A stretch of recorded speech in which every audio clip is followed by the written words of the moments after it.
여러분, 갓 지은 밥 냄새 기억하시죠? 그 고소하고 따뜻한 향기만으로도 허기가 달래지는 행복한 기분 말입니다. 한국인에게 밥 냄새는 곧 행복의 향기입니다.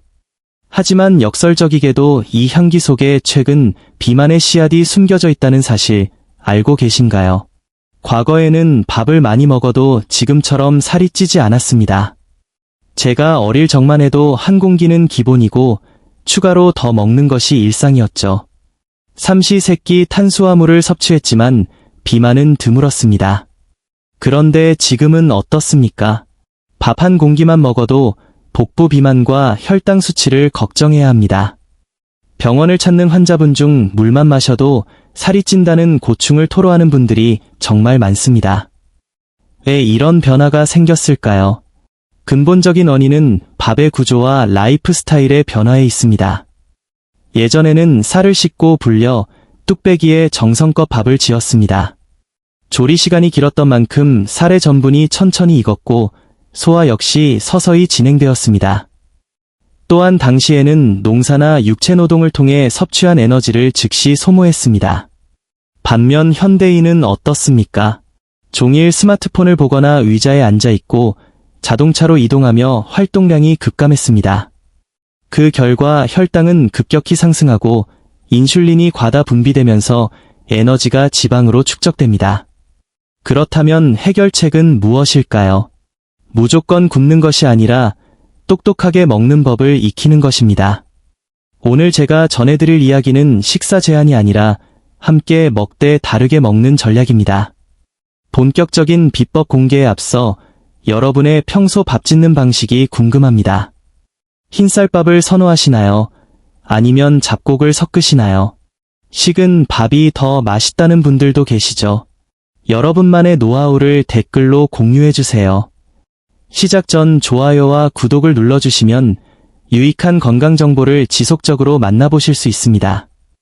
오늘의 핵심은 바로 밥솥에 넣는 한 스푼의 힘입니다. 이 작은 습관이 밥의 성질을 완전히 바꿉니다. 혈당 상승을 억제하고 포만감을 극대화하죠. 비밀은 밥의 주성분인 전분에 있습니다. 전분은 조리 방식에 따라 체중과 혈당에 미치는 영향이 극명하게 갈립니다. 특정 오일을 한 스푼 추가하면 전분 입자가 스스로 보호막을 형성하여 체내 흡수 속도를 늦추게 됩니다. 이 보호막의 정체는 바로 저항성 전분입니다. 일반적인 전분은 섭취 후 10분 이내에 혈당을 급등시키고 인슐린을 자극해 지방을 축적시키지만 저항성 전분은 소화 효소에 잘 분해되지 않아 흡수가 느립니다. 신기한 점은 밥맛은 그대로 유지되면서 몸의 반응만 달라진다는 것입니다. 여기서 핵심적인 역할을 하는 것이 바로 아보카도 오일입니다.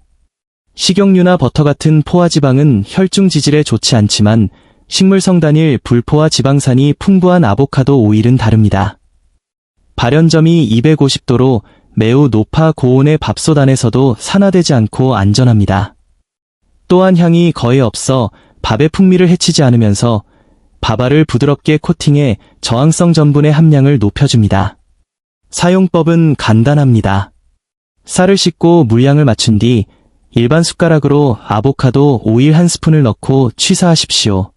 밥이 완성되면 바로 드시지 말고 10분 정도 뜸을 들여 전분이 안정화될 시간을 주어야 합니다. 더 효과적인 방법은 냉동 보관입니다. 밥을 한 공기씩 소분하여 냉동실에 하루 정도 보관하면 전분 구조가 더욱 단단해지며 저항성 전분이 일반 밥보다 2배 이상 증가합니다. 드실 때는 전자레인지에 2분 정도 데우면 됩니다.